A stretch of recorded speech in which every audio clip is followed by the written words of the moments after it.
Ladies and gentlemen, today we're covering Taylor Lorenz. She's the best journalist in the world. The entire journalism industry is basically in a free fall. Your Today, fault. the Los Angeles Times laid off 115 employees. They wiped out their entire DC bureau in an election year. They laid off pretty much all of their sports teams. They killed their entire tech and business section. They laid off breaking news writers, social media editors. The list goes on. But what's really dark is this is just the latest in months and months and months of layoffs in the media industry.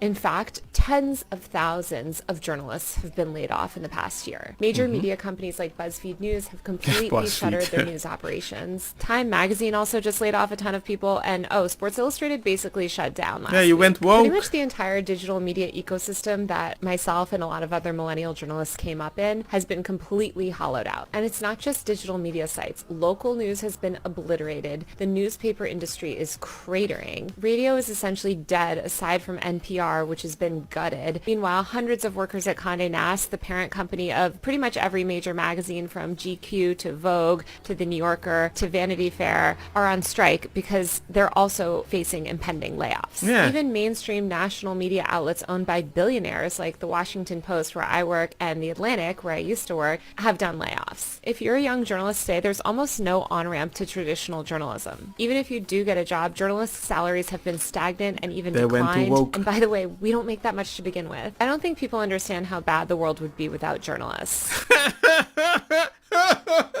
Wait. No, it's actually a good thing. Diversity, equity, and inclusion, woman, skin color, and all the moment. I don't care.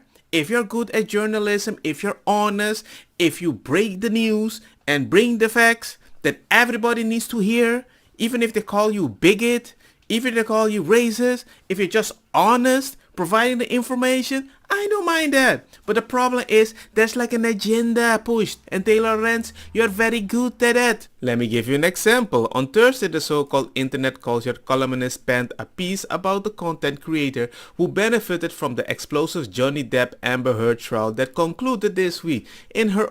In her original report, Lorenz has cited two YouTubers who allegedly profited from their coverage of the trial, and the report stated that they did not respond to the request for comment. The YouTuber blasted Lorenz, saying that she never reached out to them before the story was published. And all these companies that are getting shut down, they were hiring people that are just trying to look good in front of the people with moral points, and they would be like, you know what, I'm going to write this article and I will try to contact them, or I said I contact them but they didn't respond.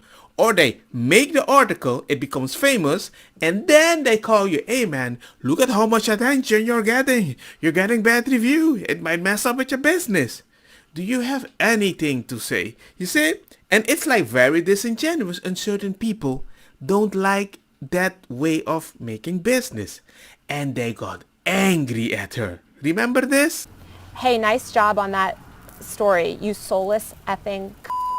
Then also you'll see there's many people that are tweeting, these are Taylor Lorenz's loved ones. They of have everyone. photos. Wow, these are all photos of your family members. Yeah, they're all- children. yeah, they'll threaten children. They'll threaten my parents. I've had to remove every single social tie. I had severe PTSD from this. I contemplated suicide. It got really bad. You feel like any little piece of information that gets out on you will be used by the worst people on the internet to destroy your life. And it's so isolating. And terrifying. It's horrifying. I'm so sorry. You're fine, you're It's fine. overwhelming. It's really hard. And now you know where the meme is coming from. I don't condone people to do this to any person, but it does not surprise me though that if you say something about somebody that isn't accurate, you might get a response and people might be pissed. And then she was like, well, I never knew that happened. Washington Post, where I work, they added it without telling me. And the YouTubers got angry because I written a story that I didn't agree with. And I'm like, okay, but still. It's not the first time. Now, that account has been run anonymously.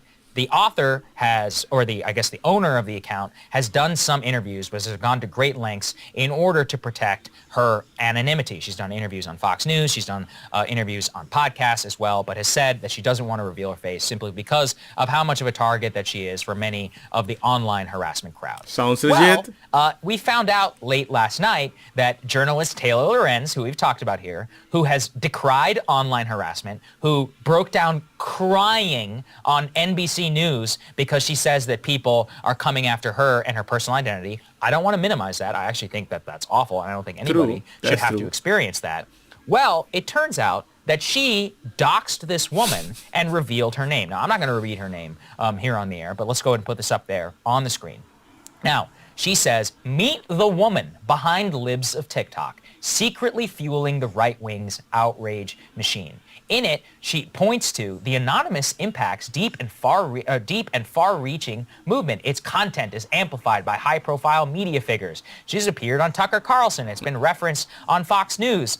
And then immediately begins to quote all of these fake identity experts about how the account is bringing violence against trans people or violence against people for simply highlighting videos that these people post themselves publicly, and then saying that this is in some way inciting harassment. And Crystal, what I found most objectionable, number one, she tries, of course, in order to tie this to Joe Rogan. She's like, oh, Joe Rogan, cited it once as further evidence that he's some crazy right-wing activist. Even though if you go talk to Joe, ask him how he feels about trans people. He'll tell you in his own words. But the second thing is they literally link to her real estate license. And they reveal her name. They say exactly the, not just area of New York, but the specific neighborhood of New York that she lives in, citing, who this person is.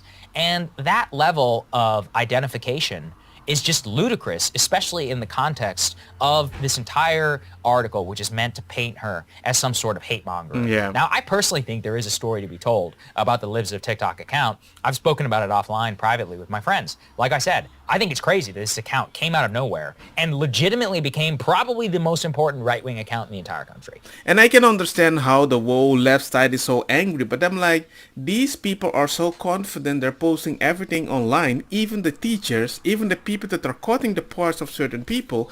And then if you talk about it and you point it out because you're confident that you're putting it out there, then you're like, why did you tell everybody I'm doing this? I'm like, why did you put it on a public account? It's like me putting something on YouTube and I get angry if somebody points out, hey, sir, look at what your son is posting on the internet. Hey, look at what your friend is doing. I put it online. I don't care who sees it because I know it's okay. I accept what might come back. You want to dox me? Cool. But damn, this person wanted to stay offline, posting other people's stuff. And you dox her. I'm like, you gotta be freaking kidding me. Taylor Lorenz is the best journalist. Just like the bully that keeps pushing you. And when you push back, she goes to the teacher. I don't know, man.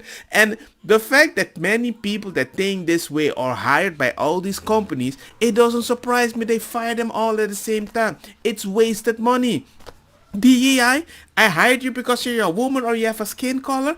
It might work, but maybe the quality of your work does suck because they hired the best. Maybe they hired you for something else and you're not the best.